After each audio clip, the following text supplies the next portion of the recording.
If you work in digital marketing or content or, frankly, any business that needs to be found online, you need to get ready for a fundamental reorientation.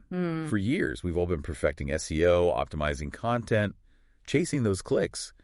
But the way consumers find information isn't just changing, it's being completely rewired. Yeah. And it's happening faster than ever before. It's so true. And that rapid restructuring brings us to the really urgent question we're diving into today. Looking ahead to 2026, when generative AI is, fully integrated in every major platform, which strategy is going to dictate who wins? Right. Will it be the one that paved the way, answer engine optimization, AEO, or this new disruptive force, generative engine optimization, or GEO? Okay, let's unpack this evolution because I think understanding where we came from is so key to figuring out where we're going. It's really like a three-stage progression that's happened in the blink of an eye. Stage one was the original model, the keyword-driven era, classic SEO. You'd type in a few short keywords. 3-4 words, maybe. Yeah. Exactly. And then you'd have to scroll down the results page, click a bunch of different links, and kind of piece together your own answer. The goal there was pure traffic. Then came stage 2, the answer-driven era, or AEO.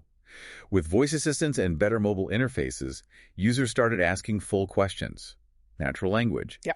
And instead of that list of 10 blue links, they wanted the system to just hand them one clean, instant answer. Traffic started to become secondary to just getting the info right away. And now? Well, now we are firmly in stage 3, the generative knowledge era. This is the disruptive moment. Here, the AI, I think, Google's AI overview, or using ChatGPT for research, it doesn't just point to an answer. It synthesizes knowledge from, potentially dozens of sources. And writes a brand new answer just for you. Precisely. That's the crucial distinction right there. That synthesis changes the entire game. So our mission today is to analyze the differences between AEO and GEO across 4 dimensions: search, marketing, user experience, and probably most importantly, consumer behavior.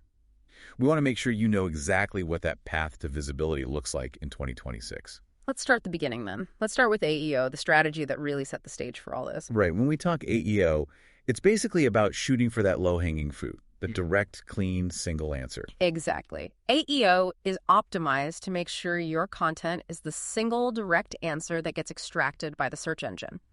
Think of it as a highly focused block of information. It's not trying to tell a big story. It's just trying to provide a definition or a quick how-to.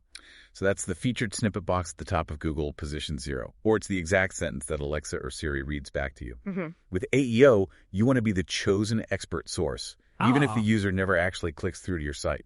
The job's done the moment the answer is delivered. And the mechanism for that, it relies so heavily on structured, credible content. This means organizing your information into very clear containers like FAQ pages, step-by-step articles, glossary definitions, all written in natural language that matches how a person actually asks the question. And the technical side of this is key. We're talking about schema markup. For anyone listening who hasn't really dealt with the back-end coding, how would you describe what schema does in simple terms? Think of schema as putting super specific, detailed labels on all your content. So instead of just letting the search engine robot crawl your site and guess what the answer is. You're telling it. You're telling it. You use schema to flag it and say, hey, this paragraph right here, this is the definitive answer to the question, what is AEO? It just makes it incredibly easy for the system to snatch that clean snippet instantly. Which makes you the perfect candidate for AEO success. And from a marketing angle, that success means you become the acknowledged expert, at least for that one specific query. Right. And from a user experience standpoint, AEO is undeniably powerful. It's fast, it's concise, it saves time. The user avoids all that scrolling and opening tabs. But isn't that where we start to see the cracks? Because if AEO is only designed to give one answer, the user only sees one perspective, the one the algorithm chose. If they need to compare options or get a more nuanced view, well, they're stuck. They have to start all over. It creates this kind of informational tunnel vision. Exactly. And that tunnel vision, that's the pivot point. That limitation is exactly what generative AI stepped in to solve, and that brings us to the GEO era. This is where the landscape just completely breaks apart and reforms. When we talk about generative knowledge, we mean the AI doesn't just copy-paste a paragraph. It reads 5, 10, maybe 50 different sources, compares them, decides on the consensus. To present inconsistencies. And then writes a totally new, unique answer that synthesizes all of it. And the consequence of that is just massive. If the AI gives you this robust, multifaceted answer immediately, Why would you ever click on the underlying links? That's the $64,000 question, isn't it? And the stats on this are, well, they're pretty chilling. Recent research found that users click links almost 35% less. Wait, 35%? 35% less when they see an AI-generated summary right there on the search results page. That single number, 35%, that's the death knell for traditional click-based metrics. Wow. Okay, so 35% less click-through. If I'm a content producer or I run a business where my leads depend on web traffic, how do I justify investing in content anymore? If the AI is just going to steal my clicks, isn't that the end for content creators? It's not the end, but it is a demand for a total reorientation. It means your KPI, your key performance indicator, has to change completely. This is why Generative Engine Optimization, GEO, even exists. So, if the goal isn't ranking high anymore or even getting that single snippet, what is the GEO goal? The GEO goal is to make sure your brand or your content is so credible, so authoritative, and so well distributed that it is inevitably remembered and referenced by the AI when it creates that summary. We're optimizing for the AI's internal knowledge set, not for the external click. That's a fascinating mental shift. So the success metric isn't web traffic anymore. It's measuring how often the AI cites your brand or uses your data points in its answer. Precisely. And this requires a fundamentally different marketing strategy. Traditional SEO was almost entirely focused on your own website. Right. The perfect titles, the perfect keywords, the internal linking. All of that. But if the AI is synthesizing knowledge from the entire web, focusing only on your own site is like trying to win an ocean race by just polishing your dinghy. That's a great analogy. The GEO strategy has to expand beyond your own domain. The focus shifts to creating widespread authority and credibility across the entire digital ecosystem. So what does that actually look like in practice? Well, it means creating content that isn't just self-promotional, but serves as a trusted resource. It means executives publishing deep analysis in leading third-party media outlets. Right. It means getting brand mentions and data citations on highly credible websites, academic journals, industry reports. So the more your authority is independently validated and embedded in the data the AI trains on, the more likely you are to be referenced when a user asks a tough question. The core idea is making your brand indispensable to the AI's process. It's about being seen as a credible source in the AI answer. As one of our sources put it, traditional SEO is giving way to GEO. It's a trust exercise with a machine. Okay, now that we've established these two different goals, let's put them head to head. Let's focus on the real-world outcomes for you. Let's start with search intent. In AEO, your content is optimized to be the one clear, short answer. It's for a low-complexity query, like, what is the capital of France? Simple. But in GEO, your content is optimized to be part of the knowledge base the AI uses to create a long, synthesized answer. It's for high-complexity queries, like, compare the logistical challenges of opening a new manufacturing plant in 3 different global regions. Wow, yeah. Your content might only be a few key data points in that big summary, but those data points carry immense authority. Now let's look at the user experience. AEO UX is that quick, immediate snippet. It's one-dimensional, but it's extremely fast. GEO UX, though, is detailed and comprehensive. It's more like having a conversation with a really informed personal assistant. The AI gives you paragraphs, bullet points, comparative tables, all drawn from multiple sources. It aims to eliminate your need to do any more research. But this brings up that fundamental challenge with GEO that we have to stress. While the answer is comprehensive, the user is way less likely to click through. That 35% click reduction. Exactly. And unless the AI explicitly cites all of its sources clearly, the user might not even know which reports contributed to that final answer. Which is why consumer behavior is the most critical dimension here. AEO-era consumers wanted instant answers for simple facts. They had no patience. The GEO-era consumer is different. They are relying on AI for complex, high-stakes decision-making.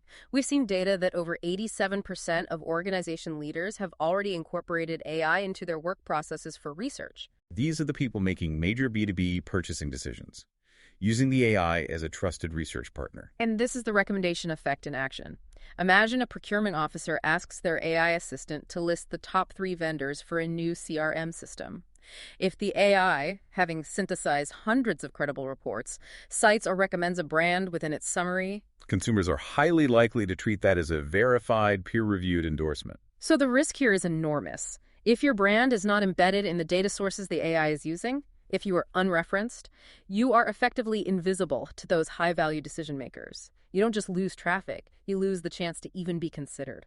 The entire marketing goal shifts from being seen by search engines to being trusted by the AI's models. The stakes are, well, they couldn't be higher. So we've tracked the evolution, we've quantified the disruption, and we've identified this huge shift in consumer trust. Now, for the verdict you need, what strategy dominates by 2026? Based on the aggressive AI integration we're seeing across all major platforms and that rapid reorientation of consumer behavior, seems pretty clear. It is. GEO is the primary player in the dominant trend for 2026. The competition is no longer about who ranks on a page. The battle is now exclusively who does the AI reference most. That's a massive change for how you allocate resources. But does that mean we just junk everything we learned in the AEO era? Yeah. Do we abandon structured content? Absolutely not. AEO isn't obsolete. It remains the essential foundation that GEO success is built on. Remember, your content still needs to be clear, accurate, and incredibly well-structured. For two reasons, right? Yeah. One, it satisfies the user's immediate need. And two, it makes it way easier for the AI to digest and verify your information. You can't be an authority if your content is a mess. So the true winner isn't AEO or GEO. It's the business that's agile enough to integrate its existing efforts and aggressively push toward that GEO mindset. It's a hybrid strategy. Precisely. So for you, as you're preparing for this immediate future, here's the actionable checklist we've pulled from all this. Okay, number one, you have to maintain that AEO pillar. Create clear, highly structured content with schema markup. Optimize for those quick answers that establish your foundational authority. Number two, you must build the GEO pillar. You need to secure widespread digital authority that exists entirely beyond your own website. Prioritize getting mentioned, cited, and trusted by major third-party publications and data aggregators. Number three, make sure your content is actively and widely distributed. If the AI can only find your info on your homepage, you lose. You need to get your unique data points out there so they become part of the AI's knowledge base. And finally, number four, develop deep, insightful content that goes beyond what your competitors offer. The AI is looking for unique analysis, not just repetitions of common knowledge. You have to be the source that provides that differentiating insight. That's the new roadmap. The core takeaway here is a fundamental reorientation. The shift is from optimizing for clicks and rank to optimizing for AI trust and mentions. It's about becoming a source of truth for the generative engine itself. And this leads us to the final, really necessary thought you need to take with you into your strategy sessions. While GEO is clearly the dominant strategy, we have to acknowledge that AI is imperfect. The issue of AI hallucinations, where the AI sometimes generates believable but false information, means consumer trust isn't guaranteed. That's the critical friction point. The AI might be the gatekeeper to the customer. But the customer still needs that final reassurance. Exactly. This dynamic reinforces the finding that in this new landscape, credibility is the rarest and most important resource your brand can have. The job now is a dual challenge. First, convincing the AI to reference you, and second, ensuring that your underlying content is so fundamentally trustworthy that the consumer actually believes the recommendation and acts on it. The battle for visibility in 2026 is, above all else, the battle for belief.